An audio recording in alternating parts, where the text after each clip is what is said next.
Bonsoir à toutes et à tous, ce soir c'est une vidéo complètement spéciale que je vous propose tout simplement parce que non à mon habitude je n'ai pas eu le temps de préparer les news, donc on va les découvrir ensemble.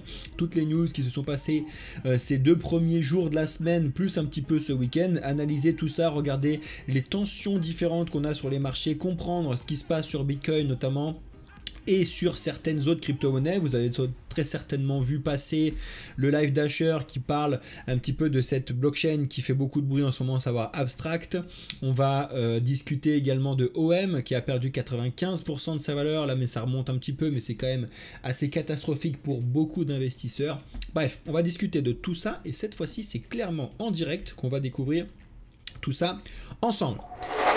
Let's go, on part pour la vidéo, donc n'hésitez pas à lâcher un petit like sur cette vidéo et à mettre un commentaire et à vous abonner si c'est la première fois que vous nous découvrez, parce que je le sais que vous allez entendre énormément parler de nous. Si c'est justement je suis en retard parce que j'ai pas pu préparer les news, parce que j'étais rendez-vous avec Madame le maire juste avant pour présenter ce que j'ai à proposer aux entreprises et notamment aux commerçants. Bref, ça c'est des petites surprises que je vous réserve pour cette année. Du coup, Bitcoin, depuis qu'on s'est parlé la dernière fois, à savoir jeudi 18h où on était de nouveau repassé en dessous des 80 000 $, finalement, vous allez le voir, on a eu un certain nombre de bonnes nouvelles.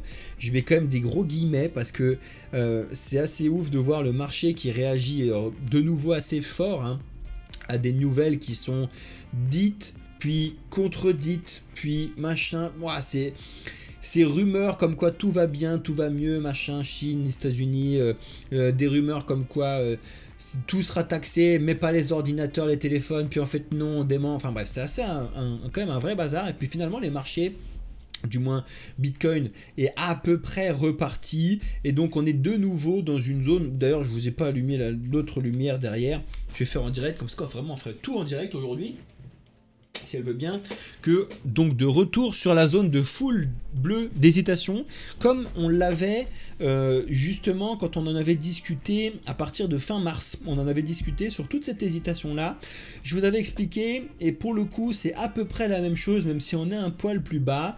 C'est où les marchés vont bien, c'est à dire qu'on arrive à avoir des bonnes informations géopolitiques et sur la guerre des tarifs qui se sort mieux, et que du coup on repasse au-dessus de 91 700 et let's go, on peut entamer un vrai bull run parce que Jérôme Powell va remettre de l'argent dans la boucle, blablabla. Donc ça c'est le ou du moment, d'accord.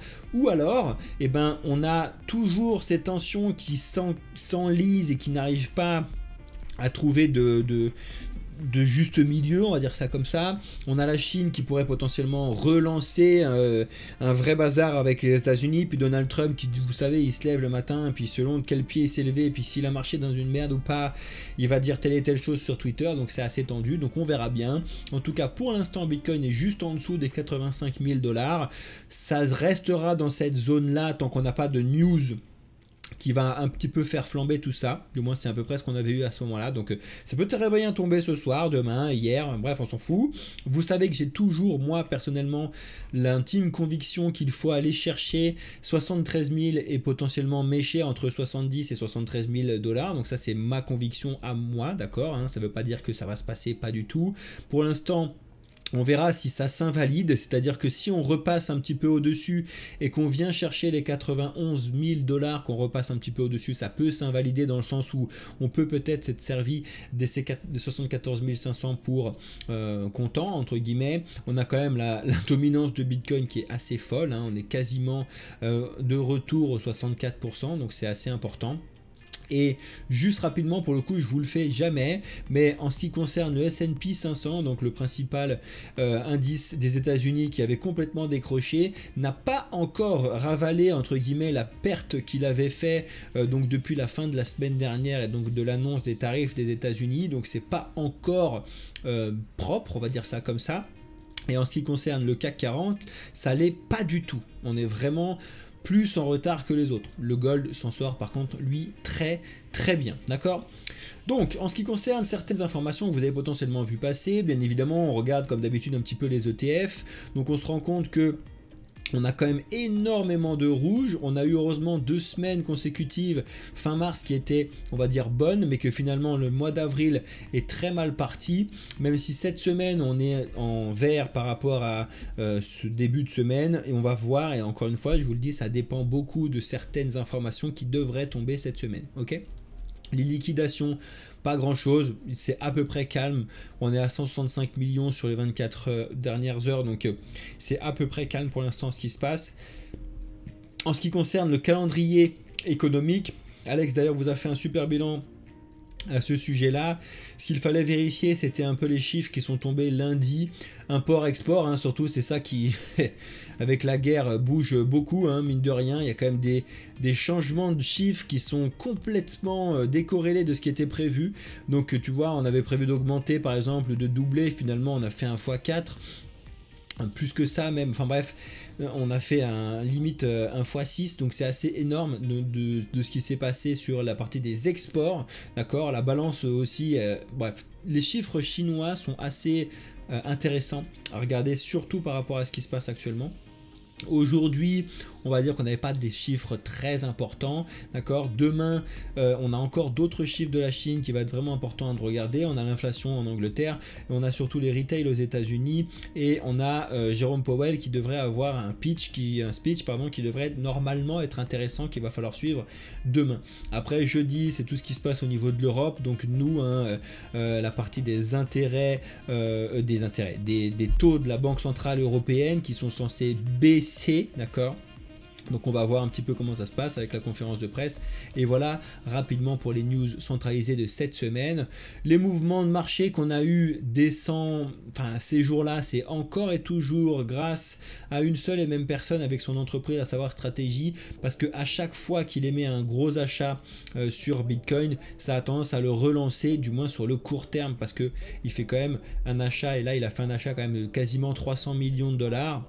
Alors on est loin des 2 milliards qu'il avait fait l'autre fois, mais c'est quand même un gros achat. Il a profité entre guillemets de la baisse qu'on a eue, mais pas tant que ça, c'est-à-dire que on est souvent beaucoup descendu en dessous des 80 000 $, même pour aller chercher 74 500 comme je vous l'ai dit, et il en a réussi à en acheter que à 82 600. C'est bien, mais d'un côté il faut pas oublier que son coût moyen d'achat fait que d'augmenter tant qu'il n'achètera pas en dessous de ça. Donc il y a de fortes chances qu'on ne redescendent pas en dessous de ça, mais on n'est pas réellement à l'abri. Alors, du coup, au niveau des news, pour le coup, je vous ai choisi Cryptost cette fois-ci pour discuter de ce qui se passe en ce moment. Et comme je vous l'ai dit, ça n'a pas été préparé, donc on va regarder ensemble depuis, on va dire, ce week-end.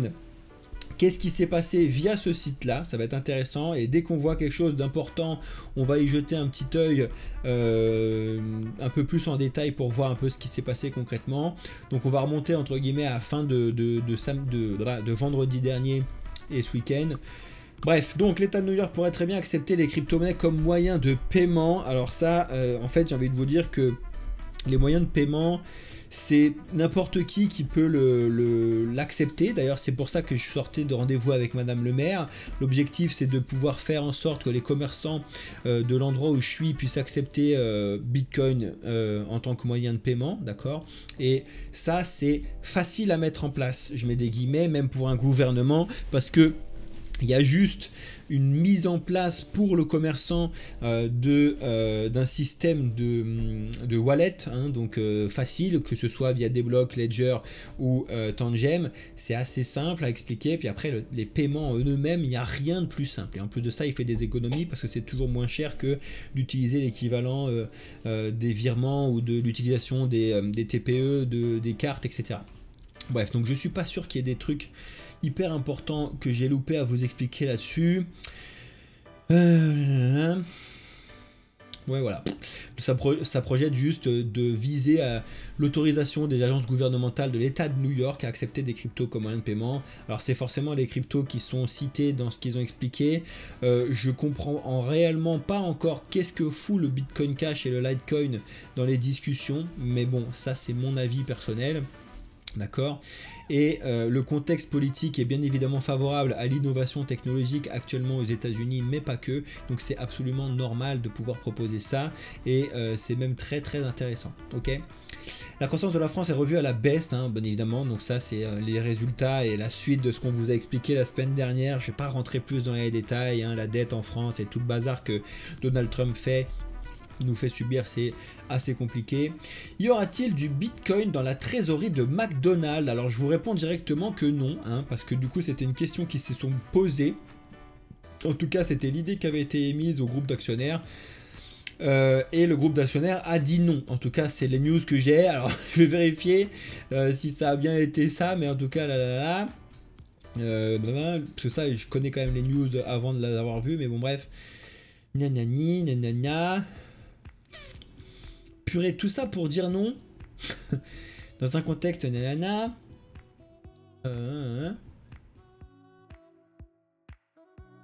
C'est où le non? Je suis quasiment sûr et persuadé d'avoir vu que c'était non. Hein, bon, bref, comme ça au moins, vous le savez. Tic tac, tic tac, tic. Mais en tout cas, pour l'instant, c'est non parce que faute de trop de réglementation claire, on va dire ça comme ça. Mais bon, c'est une faute entre guillemets de...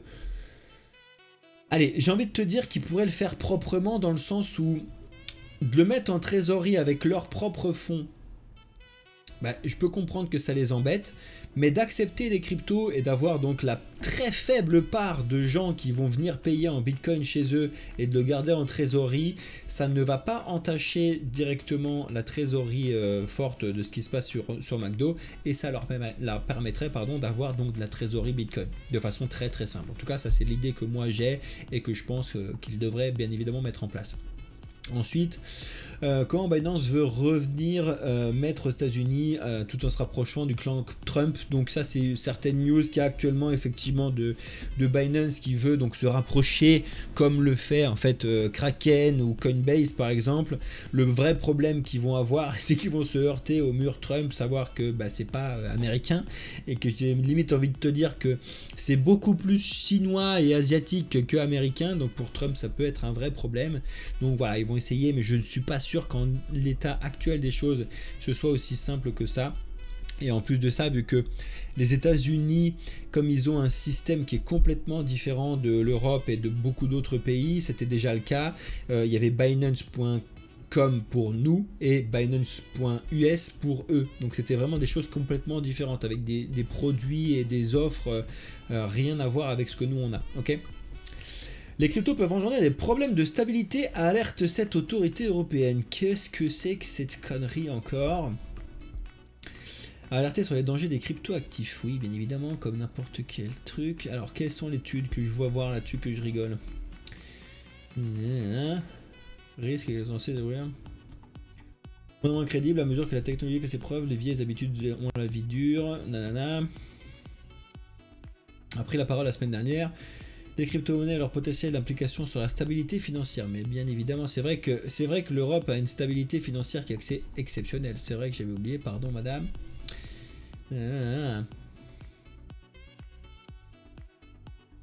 Ouais, bon, très bien. Le marché crypto-actif reste relativement modeste, blablabla.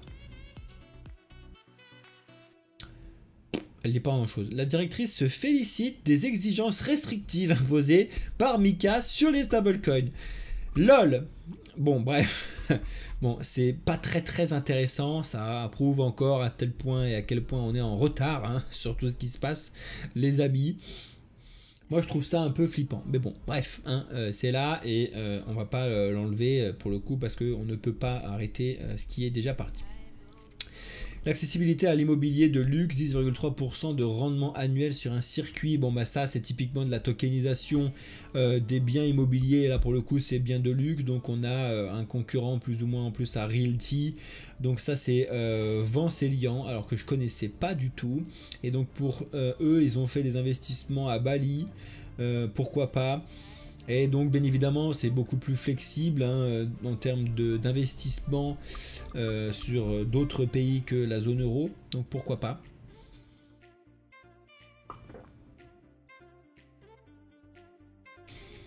« 10,3 d'APR, c'est pas trop mal. Hein. pour ce type de point là. Bon écoute, il faut quand même avoir un petit peu d'argent pour rentrer là-dessus, donc si vous en avez, pourquoi pas. Déficit, les Français devront faire un effort très considérable en 2026 selon le ministre de l'économie. Voilà, bon bah qu'est-ce que vous voulez que je vous dise? Je ne sais pas encore qu'est-ce que vous... Comment, quand, je sais pas comment vous le dire, mais je sais pas qu'est-ce que vous allez attendre pour commencer à décentraliser et à reprendre le contrôle de votre argent. Typiquement, moi quand je vois ça et des citations comme ça, comme quoi en fait ils vont nous marcher dessus parce que le gouvernement a besoin de plus d'argent, hein, et que du coup il s'est dit tiens on a besoin de l'argent, on va aller en taxer plus. Il s'est jamais dit qu'en allant nous taxer plus on allait plus se barrer, d'accord, ou plus trouver des solutions pour faire du cash, des trucs et tout. Donc bref, je suis partisan personnellement de taxer entre guillemets beaucoup moins en pourcentage, mais que du coup en euros ça leur représentera beaucoup plus, et surtout sur la partie crypto. Il faut être complètement fou, puis en plus c'est la partie de déclaration en ce moment, pour se dire que les gens dans les cryptos qui gagnent beaucoup d'argent sont et déclarent en France. Il me semble qu'il ne doit rester que hacheur, hein. Et encore, je sais même pas si via certaines sociétés, certains points qu'il a, il réinvestit pas, et du coup qui dit réinvestissement dit pas de paiement dessus. Mais bien évidemment tu essaies de nous ponctionner 30% en plus de tout ce qu'on a, les gens qui en gros ils partent le faire là où il n'y a pas, tandis que s'ils étaient intelligents, ils nous taxeraient à la TVA 5,5 par exemple, c'est un chiffre qui existe en France. Tout le monde viendrait payer ces trucs ici, et du coup en termes de chiffres ils en auraient beaucoup plus. J'ai vraiment l'impression qu'ils disent nous c'est le pourcentage qui inquiète. Bon bref, en tout cas il y a 40 à 50 milliards d'euros qui devront être trouvés pour faire des économies l'année prochaine. Et ben je vous l'ai déjà dit la semaine dernière, je suis désolé d'avance pour tous ceux qui vont devoir aller porter plainte à la gendarmerie parce qu'ils vont avoir encore moins de budget. Je suis désolé d'avance pour ceux qui vont devoir aller à l'hôpital parce qu'ils se sont pété le bras parce qu'il y aura beaucoup moins de budget. Je suis réellement désolé d'avance pour tous ces gens-là. Eux, ils en ont rien à foutre. Ils vont payer dans le privé parce qu'ils sont blindés. D'accord ? Bref, un vrai problème qui est finalement bien plus ancien que ce qu'on peut nous penser. Ce qu'il ne faut pas louper pour cette semaine, tiens, d'habitude je vous le mets, donc qu'est-ce qu'on avait d'intéressant? On a les résultats qui sont tombés hier des plus grosses entreprises, LVMH, Dior, Goldman Sachs. Je ne les ai pas vus, mais normalement Alex vous a donné des résultats là-dessus, et par rapport à ce qui s'est passé, je pense que ça a été assez bien. Conférence finances publiques en France, documentaire sur Vitalik Buterin, ça c'est un truc intéressant que j'ai pas vu passer, donc je sais pas où est-ce qu'il est sorti celui-là. Écoutez, je vais voir. Côté crypto, il y a aussi un petit renouveau, j'ai envie de vous dire, sur certains aspects gaming. J'ai vu 2-3 projets gaming, notamment Gala, etc., rebondir un petit peu plus que certains autres. Il y a certains projets clairement des Ponzi, hein. Même Asher l'a expliqué avec le Big Coin par exemple, qui est sorti sur Abstract là. Bref, il y a beaucoup de nouveautés qui arrivent, et là pour le coup je viens de voir ce truc là que je ne connais pas mais que je peux aller voir vite fait. LOLland, porté par YGG, et à voir. Starknet qui proposerait aussi un unlock d'ampleur qu'on va avoir. Bref, il y a quand même pas mal de choses intéressantes qui sont à regarder au niveau du gaming. Bref, mercredi, bon, je vous l'ai dit, c'est l'inflation en Europe, au Canada et au Royaume-Uni, donc c'est vraiment important. Jeudi, c'est la grosse mise à jour des Gainlayer, d'accord, très bien. On a les résultats d'autres grosses boîtes, hein. C'est une grosse semaine de résultats ce mois-ci, avec Hermès, L'Oréal, OVH Cloud. Tiens, je pense à ça parce que j'ai regardé le documentaire Netflix sur les Bettencourt qui est intéressant et très mal foutu selon moi, parce que c'est beaucoup trop axé à demander aux gens de bien penser que les riches c'est des cons et que et qu'il faut aller bien payer ses impôts, mais bon bref, il y a quand même des trucs intéressants dessus. Et ensuite, vendredi, on a l'unlock de Official Trump, donc le superbe meme coin de Donald Trump. Et c'est les marchés qui seront fermés ce vendredi, bien évidemment, pour le vendredi saint. D'accord, donc voilà, ça sera complètement fermé. Ok, on va avancer un poil plus vite, sinon on va finir dans 65 ans. La famille Trump investit dans le SEI. C'est vrai que j'ai vu ça passer donc via World Liberty Financial. Ils ont investi beaucoup, du moins une grosse ligne sur le SEI. Vous savez très bien que c'est pas forcément une crypto que d'une part je connais dans les détails et que tout simplement j'aime. Je l'aime pas beaucoup. Bref, voilà. Ensuite, CAC 40, les bourses, bon, ça sera fermé, pas de souci. Larry Fink, le PDG de BlackRock, affirme que la tokenisation des actifs, c'est l'avenir des marchés financiers. Bon, ça, c'est très bien de le dire et d'entendre ces gens-là l'expliquer, c'est extrêmement intéressant. Ils oublient de déclarer 13 millions de dollars de vente de NFT et risquent 6 ans de prison. Oui, je vous le rappelle, parce que c'est un petit peu le florilège du moment, sur YouTube notamment, où tout le monde poste des vidéos pour expliquer comment on déclare. Hein. En France, je vous le donne en 1000, il n'y a que 2 entreprises sérieuses qui peuvent vous accompagner là-dessus. C'est Waltio et Conta Crypto. Voilà, très simplement. Voilà, donc quasiment tout le monde parle beaucoup de Waltio, mais on a tendance à oublier Conta Crypto. Moi, je les connais beaucoup mieux parce que c'est beaucoup sur la partie des entreprises, là où Waltio l'avait un petit peu laissé de côté. Bref, on va parler ça comme ça.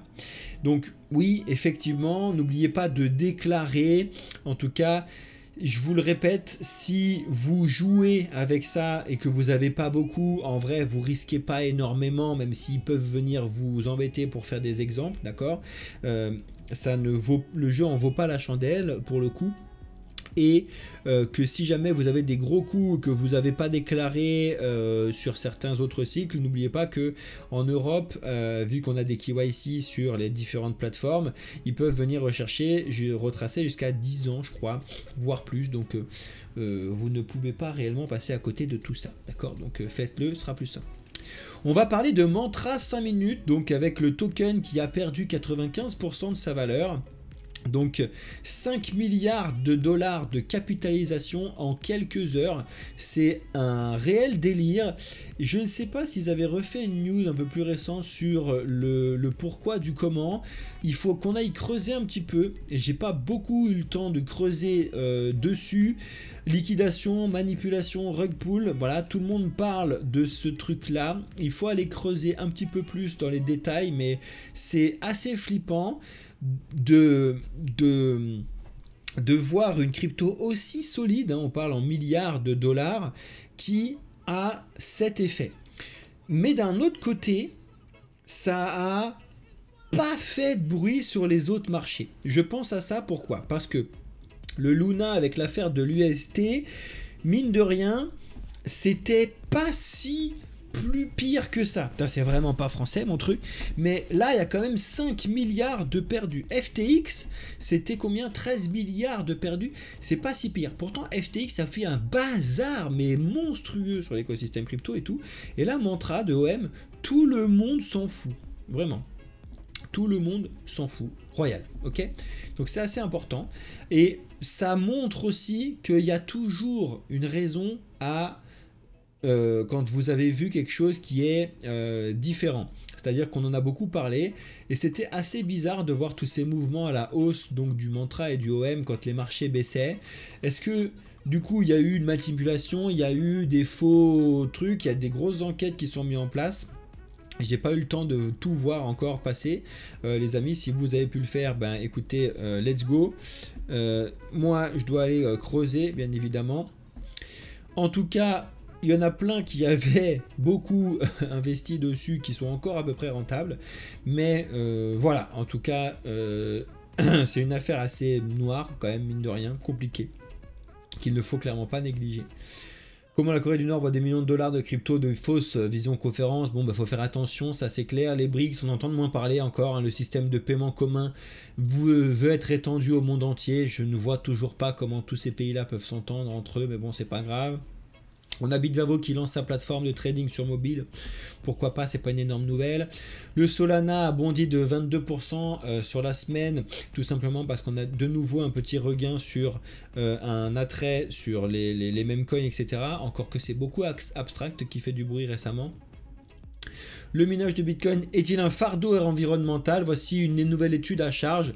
Ça, typiquement, je vous invite à regarder, à apprendre un petit peu toutes ces études-là et à comprendre concrètement comment ça fonctionne, qu'est-ce qui se passe, etc. Puis vous vous rendrez compte très facilement que c'est clairement l'opposé, hein, quand on va chercher un petit peu, que c'est économique, écologique, c'est très très bien le minage, d'accord? Publicité crypto, Google modifie ses règles pour l'Europe, qu'est-ce qu'il change? Ça, j'ai pas vu.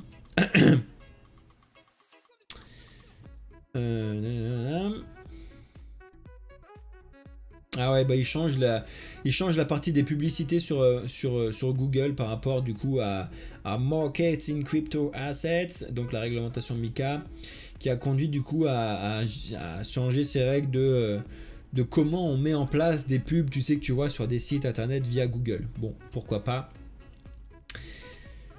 Ça devrait consacrer un petit peu plus de choses sérieuses que ça, mais bon, bref. Le sursaut des stablecoins face au dollar, un fond de guerre économique, ouais, ça, non, je pense pas. En tout cas, c'est intéressant de lire ce type d'article-là si vous êtes concerné par ce qui se passe actuellement. Je pense qu'il y a beaucoup de gens qui ont tout simplement vendu en fait une partie de ce qu'ils avaient en Bitcoin, en crypto, pour les échanger en stablecoin, ce qui fait que du coup, ben, on a eu une augmentation. Alors il n'y a pas que ça, mais ça en fait partie. Du coup, bah, c'était LVMH qui n'était pas en bon chiffre, tout le coup, voilà. Les résultats étaient mauvais. Alors, tu vois, je vous ai dit n'importe quoi tout à l'heure. Christian Dior a perdu 6% ce matin. Kering a cédé 3,4, Hermès 2,5. En fait, normalement, ils ont quand même eu des résultats éclatés. Je vais regarder la vidéo d'Alex pour le coup, parce que ça, pour le coup, j'ai pas envie de dire n'importe quoi. Ok. Larry Fink estime que le Bitcoin pourrait détrôner le dollar si la dette américaine continue de s'envoler. Alors c'est pas demain la veille, hein. C'est-à-dire que vous allez pouvoir vous regarder très rapidement combien il y a de dollars disponibles dans le monde en centaines de milliers de milliards, d'accord? Donc on est sur des chiffres délirants, là où Bitcoin est à peine à osciller entre 2 et 3 000 milliards, d'accord? Donc on est entre des centaines de milliers de milliards et 2-3 000 milliards, il y a quand même un petit peu de temps, hein, d'accord? Mais bon, bref, je suis quand même pas je respecte et je pense également que c'est ce qui va se passer à un moment. Mais j'ai du mal à le voir faire d'ici 10 ans, quoi. Airdrop, quelles sont les crypto-monnaies à récupérer gratuitement avant qu'il ne soit trop tard? On en entend beaucoup moins parler des airdrops, c'est beaucoup moins la mode parce que ça fonctionne beaucoup moins bien, en tout cas que ce que vous pouvez le voir ou l'avoir vu du moins. Bref, le point bas sur Bitcoin est-il derrière nous? Bon, il y a des analyses aussi qui font sur crypto si ça vous intéresse. L'idée de devenir une fintech de la part de Kraken, je trouve ça très très drôle. En tout cas, ils se lancent dans les actions et des ETF, pourquoi pas. Mais bon, j'aime. Il vaut mieux rester quand même dans ce qu'on sait faire quand on est là-dessus. Ça, j'ai pas vu. Ah bah écoutez, je suis tellement moins utilisé Binance. Après une panne. Ah, mais c'est ça que tu me parlais tout à l'heure. On parlait des services d'AWS. C'est tout new ça. C'est tout new. Après une panne d'un certain serveur d'Amazon Web Services, ce matin, plusieurs acteurs crypto Binance ont rencontré des difficultés. Qu'est-ce que c'était le passé? Oui, j'ai pas vu.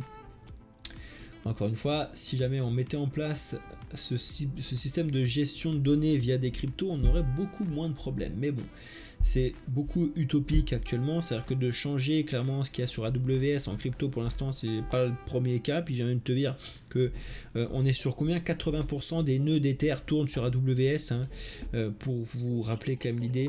Bref. Ça a perturbé KuCoin et Binance.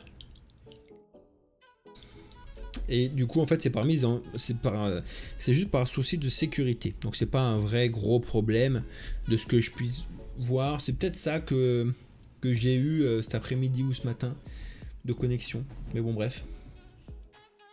En tout cas, bien évidemment, depuis qu'on a eu FTX, les gens ils se posent des questions et ils essayent de mettre en place des stops le plus tôt possible. Et après, la réserve. Ah, bah c'est ça qu'on a vu tout à l'heure. Alors, je vais le lire. On va le lire en détail ça. La réserve de Bitcoin de Trump pourrait être financée par, roulement le tambour, les revenus des tarifs douaniers. LOL. Dans une interview donnée lundi 14 avril 2025, Bo Hines, directeur exécutif de Donald Trump sur les actifs numériques, a dévoilé des pistes inédites pour constituer une réserve stratégique de Bitcoin. L'administration Trump explore notamment l'idée d'utiliser les revenus issus des tarifs douaniers pour éviter notamment d'alourgir la charge fiscale des contribuables. C'est très drôle. Moi, ça me fait marrer ce genre de truc. Alors que la course au Bitcoin semble accélérer sur la scène internationale, les États-Unis envisageraient maintenant une nouvelle stratégie pour créer leur réserve stratégique de Bitcoin. Dans une interview donnée à Anthony machin truc, on s'en fout, blablabla. Assure que l'administration étudie actuellement de nombreuses façons créatives pour constituer cette réserve. Nous voulons en obtenir autant que possible. Voilà, donc ils sont un petit peu... Je ne sais pas s'il y en a qui ont fait ce type d'exercice pour développer une entreprise ou quand vous avez une idée à l'école, où tu es typiquement sur un brainstorming. Le brainstorming, c'est que tu prends tout le monde, tu te fous devant un tableau, t'écris toutes les idées que t'as, même si c'est de la merde, parce que des fois de la merde on peut en tirer des trucs à peu près bien, t'écris tout sur un tableau et en fonction de ça tu vas aller chercher ce qui se passe. De ce que je comprends, c'est ce qu'ils sont en train de faire, un vrai brainstorming et les médias dans leur superbe travail pour essayer d'attirer de plus en plus d'informations chez eux. Dans le tableau que je vous ai expliqué où il y a 100 trucs d'informations qui sont intéressants, ils se sont dit tiens, là il y a une ligne qui va aller piquer tout le monde, il fout le bordel sur les taxes et si jamais il allait faire cette réserve sur le Bitcoin, ça foutrait bien la merde. Donc on va aller chercher cette unique information qui est typiquement... Enfin, on est sur du plus que du on-dit de merde là, c'est-à-dire que j'espère clairement que les marchés réagissent pas plus que ça par rapport à cet après-midi à la hausse, hein, donc non, très bien, parce que typiquement c'est ni fait ni à faire, voilà, comme ça au moins c'est très simple, il n'y a aucune annonce officielle, il n'a même pas signé de décret pour ça alors qu'il amuse à signer tout et n'importe quoi, donc effectivement c'est une des nombreuses façons créatives qu'ils ont mis en place pour avoir beaucoup de solutions pour savoir comment faire. Je doute royalement que c'est ce qui va être mis en place pour la simple et bonne raison que de toute façon les tarifs ne sont pas vus pour durer, du moins pas en l'état actuel de ce qui a été mis en place aux États-Unis. Donc ça ne me fait clairement pas peur. Voilà, écoutez les amis, on a fait le tour. Alors dites-moi pour le coup en commentaire, pour ceux qui sont allés jusque là dans la vidéo, si ça vous plaît ou pas que je découvre les news en même temps que vous, que je vous les présente sous cette façon. S'il y en a beaucoup à qui ça plaît, on pourrait voir et adapter en fonction de ce que je vous fais, hein. Ou est-ce que vous préférez quand c'est préparé à l'avance. En tout cas, vous savez, bon, les trois quarts des news, je les avais vu passer quand même, bien évidemment, parce que je suis quand même resté sur mon... Enfin, c'est mon taf d'être au courant. Mais il y en a quand même certaines qui m'intriguent. Donc voilà, donc dites-moi tout ça en commentaire si ça vous a intéressé. N'oubliez pas de lâcher un joli petit like. En attendant... Bitcoin est toujours bloqué en dessous des 85 000 $, donc je vous l'expliquais, je vous le répète, là c'est soit on repart parce qu'on va avoir des bonnes news, s'il n'y a pas de bonnes news ça va rien se passer, et c'est soit on crash si on a des mauvaises news, encore une fois s'il n'y a pas de news il va rien se passer. Donc on est de nouveau dans cette en fait grosse zone finalement qui est devenue quand même assez importante, à savoir des 84 à 86 000 $. Mais on peut aller jusqu'à 88 000 $, qui est la zone d'hésitation, voilà, que on a depuis un certain temps maintenant. On a tenté de la franchir 3 fois quand même, même si ici clairement pour moi c'était un vrai signe d'aller chercher 73 000. Ça m'a clairement donné un non pour l'instant. Écoutez, on verra bien. En tout cas les marchés particulièrement Ether ne vont pas du tout si bien que ça, d'accord, c'est à dire que Bitcoin autant a largement récupéré le 5-6 avril, par contre Ether ne l'a pas fait encore, c'est aux alentours des 1800, je dis bien encore parce que oui ça sera fait, mais bon, quand, d'accord. Voilà, donc merci à ceux qui ont regardé la vidéo sur YouTube, je vais rester encore rapidement en live même si je suis très en retard et que j'ai encore énormément de travail ce soir. Merci en tout cas d'avoir regardé cette vidéo, c'était Cryptéo pour la société Bamboufine. N'oubliez pas de vous abonner, mais surtout n'oubliez pas la chose la plus importante, à savoir apprenez aujourd'hui et investissez seulement demain. Ciao à tout YouTube.